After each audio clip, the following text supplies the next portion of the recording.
திரும்ப 2019 ஒரு கமிட்டி போடுறாங்க. அந்த ஃப்ரேமில் தான் அதில் கஸ்தூரி ரங்கன் ஐயா அவர்கள் தான் வந்து தலைவராக இருந்து இதை வடிவமைக்கிறாங்க.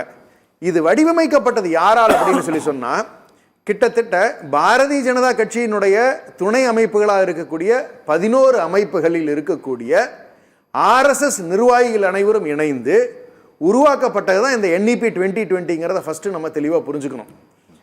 11 அமைப்புகள் இருந்து ரெக்கமெண்டேஷன் வாங்கியிருக்காங்களே தவிர 11 பேர் அதில் மெம்பர் எல்லாம் கிடையாது. இல்ல நீங்க அதுல இன்வால்வ்டு இல்ல ரெக்கமெண்டேஷன்ஸ் வாங்கியிருக்காங்க. யார் எப்படி இன்வால்வ் ஆயிருக்காங்க, அவங்களுடைய ரோல் என்ன அப்படிங்கிறது எல்லாமே வந்து நீங்க விரைவில் நீங்க பார்க்க தான் போறீங்க.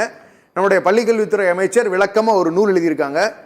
NEP 2020 எனும் மத யானை அப்படிங்கிற நூல் வருகின்ற 17ஆம் தேதி முதல்வர் அவர்கள் வெளியிட, அதனை பெற்றுக்கொள்வதற்காக திக்விஜய் சிங் அவர்கள் முதல் பிரதியை பெற்றுக்கொள்கிறார்.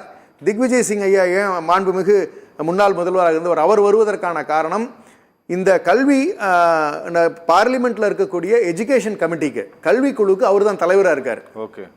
அப்ப அவர் வந்து ஏன் இதை எப்படி இம்ப்ளிமெண்ட் பண்ணலாம், நீங்க நிறைய தப்பு பண்ணிக்கிட்டு இருக்கீங்கிறத சொல்ல வேண்டிய இடத்தில் இருக்கக்கூடியவர் அவர்.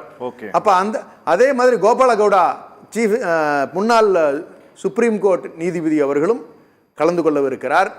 அவரும் ஆங்கில பிரதியை பெற்றுக்கொள்கிறார். ஆங்கிலம் தமிழ் இரண்டிலுமே இந்த நூல் வெளிவருகிறது.